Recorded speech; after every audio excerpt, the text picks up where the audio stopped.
नताशामुळे आपण खोट्यावर खोटं बोलत गेलो याची पूर्ण जाणीव देवयानीला आहे। त्यामुळे आता तिनं आपलं मूल प्रियदर्शनीच्या पदरात टाकायचा विचार केलाय।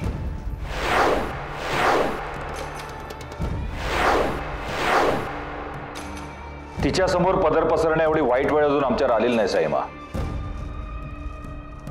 हा तुम्हाला तिचा मोठेपणा वाटत असेल साईमा, पण ती आमच्यावर उपकार करते हे दाखवण्याचा तिचा हा प्रयत्न आहे। आणि आम्हाला कुणाचे उपकार नकोयत, हा तिचा मोठेपणा नाहीये साईमा। आम्हाला कमी लेखण्याची ही संधी आहे, संधी।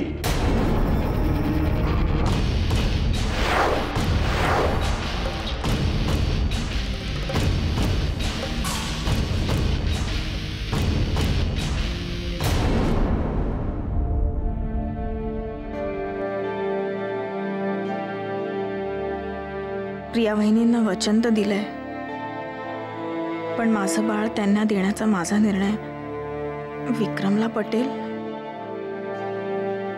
विक्रम बाळाच्या बाबतीत खूप सेन्सिटिव्ह आहे। देवयानी, आज आम्ही एक अत्यंत आनंदाची बातमी घेऊन आलोय। अरे काय झालंय ते तर सांग। सांगतो एक मिनिट। साईमा, साईमा, काय झालं आदित्यराजे? आपण ती कर्नाटक बॉर्डरवरती एक फॅक्टरी घेतली होती, तिला खूप मोठं कॉन्ट्रॅक्ट मिळालं साईमा, 50 करोड रुपयाचं। आदित्यराजे, खूप आनंदाची बातमी दिलीत। खरं सांगायचं साईमा तर हा सगळा आमच्या येणाऱ्या बाळाचा पायगुण आहे। त्याची नुसती चाहूल लागली तर इतकं मोठं कॉन्ट्रॅक्ट आपल्याला मिळालं देवयानी। तो जेव्हा खरंच जन्म घेईल तेव्हा किती आनंदाच्या बातम्या घेऊन येईल काय माहिती। हो विक्रम, बाळाचा पायगुण तर आहेच, पण ह्या प्रोजेक्टसाठी तू सुद्धा खूप मेहनत घेतलीस, त्याचंच चीज झालंय। आता मला कसलीच काळजी नाही। आता देवाकडे एकच प्रार्थना, असंच सगळं सुरळीत चालू देत। सगळं तसंच चालेल देवयानी, सगळं तसंच चालेल।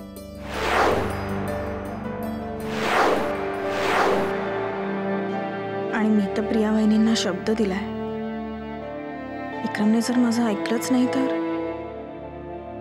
मी प्रिया वहिनींना आणि साईमांना काय सांगू? नाही, विक्रम आल्यावर मला त्याला समजवावंच लागेल। त्याला सगळी परिस्थिती सांगावी लागेल। काही करून मला विक्रमला पटवून द्यावंच लागेल।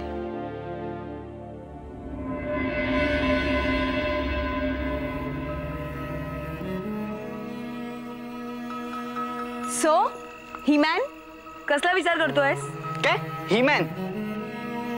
हो, आजपासून तू माझा ही-मॅन। का? माझं आधीचं नाव आवडत नाही तुला? तसं नाही रे, तू मॉम डॅडची हेल्प केलीस की नाही, ते पण एकदम रॉक स्टार स्टाईल मध्ये, हिरो सारखी, म्हणून ही-मॅन।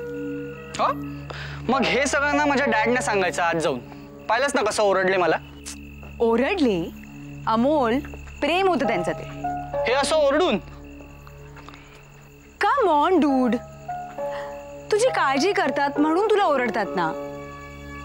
आता माझंच बघ ना, खूप वाटतं मम्मा डॅडनी मला ओरडावं, रागवावं माझ्यावर, पण कसलं काय, you know what, I am not that lucky. का असं का म्हणतेस? अरे असं का म्हणतेस म्हणजे, आता तुझंच एक्झाम्पल घे ना। आंटी अंकल तुला किती ओरडले, पण नंतर मायेने जवळ घेतलंच ना।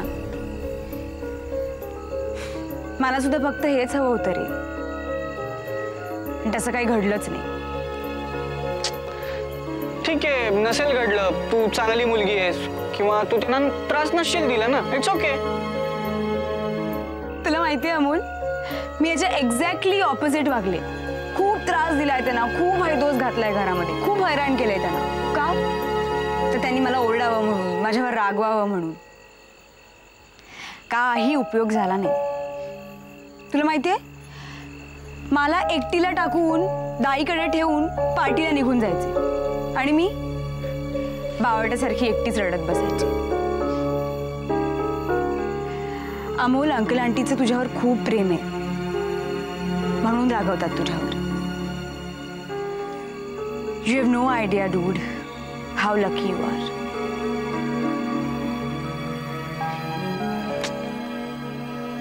केतकी, सोड, चिल. ओके,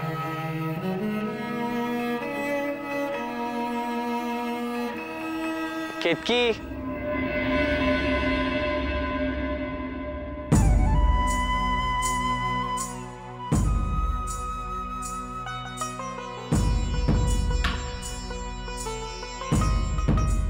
प्रिया वहिनी, माझं एकदा ऐकून घ्या ना.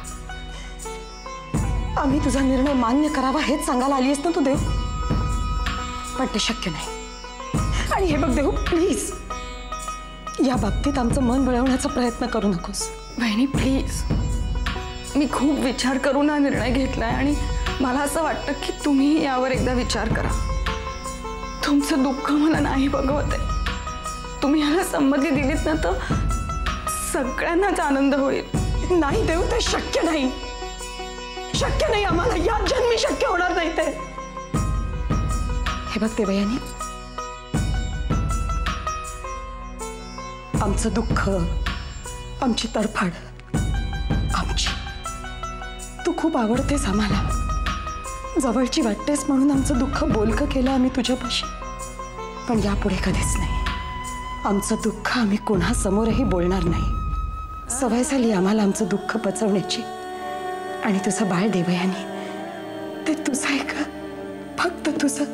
आम्हाला कधीच बाळ होणार नाही, आम्ही कधीच आई होणार नाही, हे सत्य स्वीकारलंय आम्ही. पण मी ते स्वीकारायला तयार नाहीये. प्रिया वहिनी, मला खरंच असं वाटतं की आईचं सुख तुमच्या नशिबात आहे. हे बघा प्रिया वहिनी, मला आणि विक्रमला पुन्हा बाळ होऊ शकतं आणि हे बाळही आमच्या डोळ्यासमोरच वाढेल ना. प्लीज प्लीज एकदा हो म्हणा. नाही, आम्हाला देवयानीचा निर्णय योग्य वाटतोय. आपण देवयानीच्या निर्णयाला होकार दिला तर त्यात आपल्या सगळ्यांचंच हित आहे.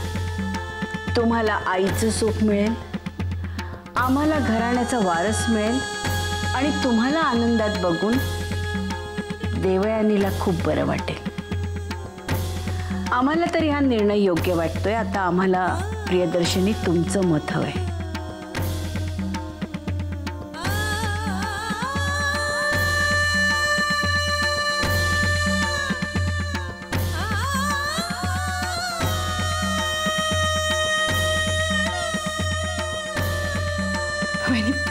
वहिनी प्लीज, आता नाही म्हणू नका. साईमा सुद्धा तयार झालाय.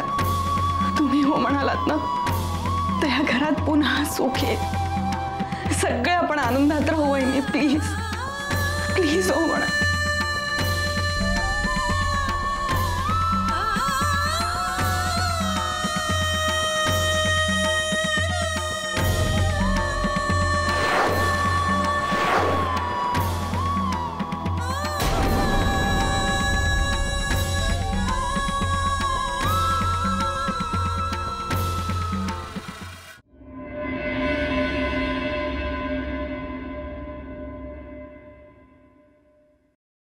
केतकी, केतकी, मी तुझ्याशी बोलतोय. हे बघा, इथे एक फॉर्म ठेवलाय, तो तुला फिलअप करायचा आहे. म्हणजे त्या इन्स्टिट्यूटच्या चेअरमनशी माझं बोलणं झालेलं आहे. ही फक्त फॉर्मॅलिटी आहे. तुला फर्दर स्टडीजसाठी ऑस्ट्रेलियाला जायचंय. ओके डॅड प्लीज, मला कुठेही जायचं नाहीये. बोर होतं का तिकडे हॉस्टेलला? I feel lonely, you know. Ketaki, अगं तुला चांगलंच माहिती आहे मला आणि तुझ्या डॅडला तुझ्याकडे लक्ष द्यायला बिलकुल वेळ नसतो. ते त्यांच्या कामात बिझी असतात आणि माझंही वेलफेअरचं काम चालू असतं. अगं मम्मा, पण मी इथे नाही का राहू शकत तुमच्या बरोबर? And dad, I am sure that I be able to manage my studies also. हे बघ केतकी, आम्ही तुला जिथं पाठवतो ना ती एक वेल नोन इन्स्टिट्यूट आहे, कळलं? लाखो रुपये भरूनही तिथं ऍडमिशन मिळत नाही. तिथे जी मुलं येतात ना, मोठ्या मोठ्या फॅमिलीज मधली मुलं येतात. आणि काय या शहरामध्ये काय आहे सांग ना मला? आपल्या योग्यतेचं एकही कॉलेज नाहीये, एकही एज्युकेशनल इन्स्टिट्यूट नाहीये इथं. आणि म्हणून तुला तिथंच जावं लागेल. डॅड, तुमच्या त्या वेल नोन इन्स्टिट्यूटमध्ये फक्त टेक्स्टबुकचं नॉलेज शिकवतात. आय मीन, त्याच्या पलीकडे काय दुसरं जग नाहीये का? मग फर्स्ट स्टँडर्ड पासून, अगदी फर्स्ट स्टँडर्ड पासून मी कधी बोर्डिंग तर कधी हॉस्टेल असंच करत आले. अख्खा महिना हसत हसत जायचा आणि मग ओपन डेची वाट बघत बसायची. एकदा तो दिवस आला की मग तुमची वाट बघत बसायची. पण तुम्ही दोघं कधीच नाही आलात. हां, पण पैसे मात्र वेळेवर पोचायचे. नाही म्हणजे मला नाही येता आलं. म्हणजे मी प्रयत्न केला पण मी नाही येऊ शकलो. म्हणजे मला वेळ काढता नाही आला, मला शक्य झालं नाही. पण मी मीराला नेहमी सांगायचो की तुला भेटून ये म्हणून. मला तरी कुठे वेळ असायचा रे. माझ्याही मीटिंग्स होत्या, माझेही कॉन्फरन्स होते. आणि मी नाही भेटू शकले तर याचा अर्थ असा नाही की तू तुझ्या कामातनं एक दिवस तुझ्या लेकीसाठी काढू नयेस. पण तुला वेळ काढता येत नाही का? फक्त पार्ट्या अटेंड करणं हे काम सोडून काय करतेस तू? काय करतेस? रणजित, हे बघ, तू केतकी समोर मला टीज करू नको. मी तुला कधी टीज केलेलं नाहीये. डॅड प्लीज प्लीज, माझ्यासाठी तुम्ही भांडू नका. असं ही माझी रिस्पॉन्सिबिलिटी कोणी घ्यायची? हा प्रॉब्लेम तुमच्यात अजून सॉल्व्ह झालेलाच नाही. म्हणून तर तुम्ही मला बोर्डिंगला पाठवताय, तिथे वेळेवर पैसे भरून तुमची ड्युटी पूर्ण करताय. पण माझ्या मनाचा कधी विचार केलाय का? हे बघ, मी तुझा विचार करूनच तुला तिथं पाठवतोय. तुझं भलं कशात आहे हे मला चांगलं कळतं. डॅड, ते जर तुम्हाला कळलं असतं ना तर तुम्ही मला बोर्डिंगला नाही इथेच ठेवून घेतलं असतं. पण मला माहिती आहे आजही माझ्या भल्यापेक्षा तुमचं कामच तुम्हाला महत्वाचं आहे.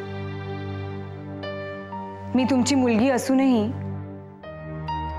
आजही माझी तुम्हाला अडचणच वाटते. तुमच्या दोघांचं प्रेम तर कधी मिळालंच नाही, पण असं वाटलं होतं की निदान इथे राहून तुमचा सहवास तरी मिळेल. पण ते सुद्धा नाही. स्ट्रेंज ना डॅड, एकाच घरात राहून तुम्ही माझी विचारपूस फोनवर न करता. मला कधी बरं नसलं तर डझनभर डॉक्टर लगेच धावून येतात, पण तुम्ही 3-4 दिवसानंतर माझी विचारपूस करता. मी कशी आहे, माझी परीक्षा झाली का नाही, मी पास झाले का नाही, मी घरी येणार आहे का नाही सुट्टीत, सुट्ट्या कधी आहेत, या सगळ्या गोष्टींची तुम्ही स्वतःहून कधी चौकशी केलीच नाहीत ना. ते सगळं जाऊ दे, आपण तिघांनी एकत्र बसून कधी डिनर केलाय हे सुद्धा मला आठवत नाही. केतकी, या सगळ्या मिडल क्लास फॅमिलीच्या गोष्टी आहेत.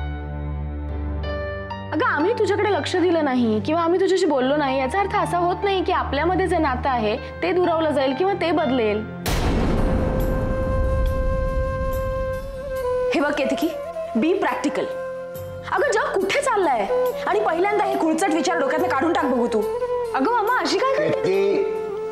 रात्री मी परत येईन तेव्हा फॉर्म भरलेला पाहिजे. डॅड प्लीज, तुम्ही नो आर्ग्युमेंट्स. डॅड असं काय? डॅड, मामा तू सांग ना त्यांना. अगं शिट.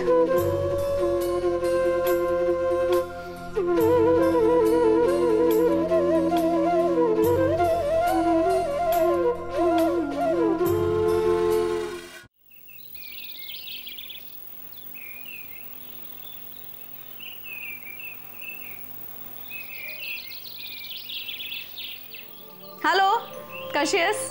मस्त. तब्येत कशी आहे? एकदम छान. तू कशी आहेस? घरी सगळे कसे आहेत? सगळे अगदी मजेत आहेत. आम्ही सगळेजण बाळाची वाट बघतोय. आई तर सारखंच विचारत असते देव तिची काळजी घेत असेल की नाही, काय माहित. आई पण ना साक्षी, आई ना जरा जास्तच काळजी करते माझी. तिला सांग की एवढी काळजी करू नकोस, इथे माझी काळजी करणारे खूप जण आहेत. प्रिया वहिनी, साईमा सगळेच माझी काळजी करत असतात आणि इथे मी नुसता आराम करते. कोणी मला काही कामच करू देत नाहीत. दिवसभर नुसती खाते पिते झोपते आणि लॉनवर फेऱ्या मारते बस. आणि विक्रम काय करतो? फिरायला वगैरे घेऊन जातो की नाही तुला? विक्रम ना, त्याचे दौरे कमी होतील तर मला घेऊन जाईल ना फिरायला.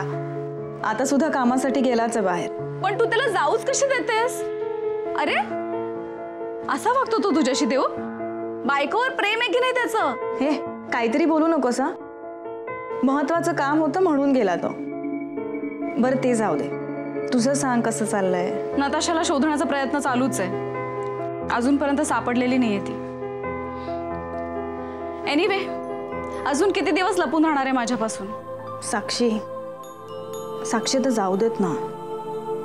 कशाला त्या नताशाच्या मागे लागायचं?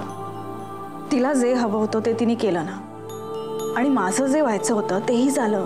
शेवटी नशिबात जे असतं तेच होतं. जाऊ दे ना आता. आणि हे बघ, देव तिला शिक्षा देईलच. देव शिक्षा देईल आणि तोपर्यंत तू वाट बघत बसणार आहेस? देव तिला शिक्षा व्हायलाच हवी, आणि तेही आम्ही आमच्या पद्धतीने देणार आहोत. सोडणार नाहीये मी तिला. किती त्रास दिलाय तिने तुला, आम्हाला, सगळ्यांनाच. नाही सोडणार मी तिला. जाऊ दे.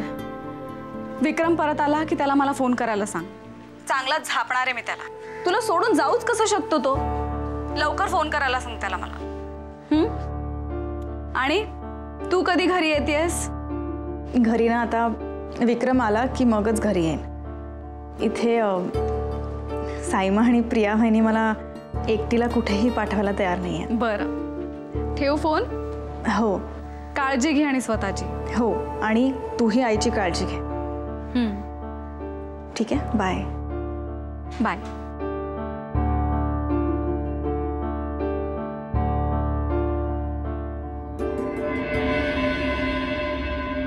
देवयानी, आम्हाला वाटतं की प्रियदर्शनींना थोडा वेळ द्यायला हवा.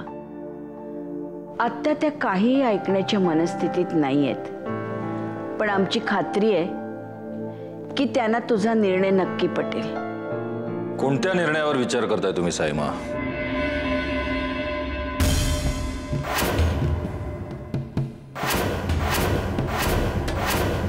तो निर्णय तुमच्या आणि प्रियदर्शनींच्याच बाबतीत आहे. हा तिचा मोठेपणा आहे की आम्हाला तिला कमी दाखवायचंय? असं का म्हणता रणवीर? प्रियदर्शनींचं दुःख तिला कळलं, त्यांचा मनस्ताप दूर व्हावा म्हणून तिनं हा निर्णय घेतलाय. आम्ही आमच्या आयुष्यात दुःखी आहोत की सुखी ते आमचं आम्हाला ठरवू देत.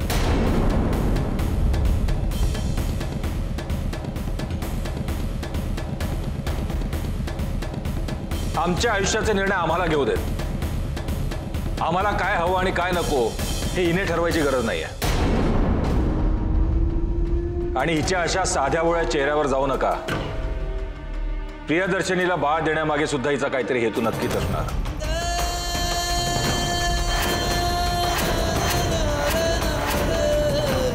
तिने तिचं मूल तिच्याकडेच ठेवावं आणि आमच्यापासून लांब राहावं.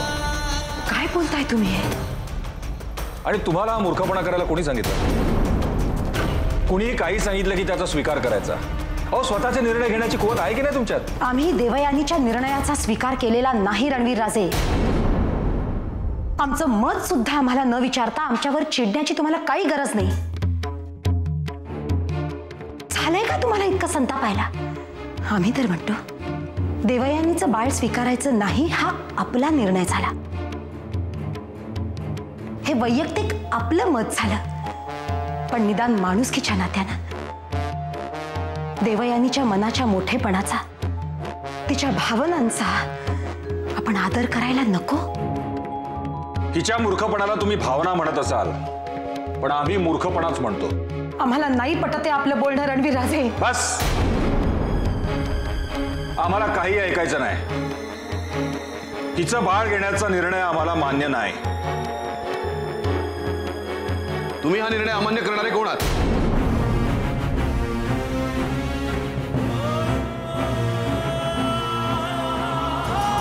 मुळात हा निर्णय आम्हालाच मान्य नाहीये.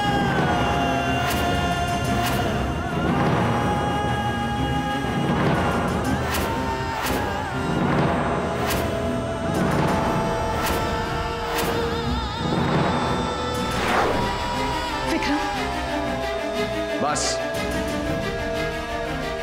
आम्ही तुमचं बोलणं ऐकलंय. आम्ही इथे नसताना काय घडलं असेल याची कल्पना आम्ही करू शकतो. विक्रम प्लीज. बस बस झालं.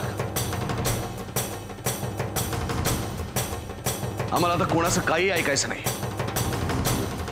आमच्यापासून आमचं बाळ दूर करण्याचा निर्णय कसा घेऊ शकलेस तू, आणि तेही आमच्या नकळत?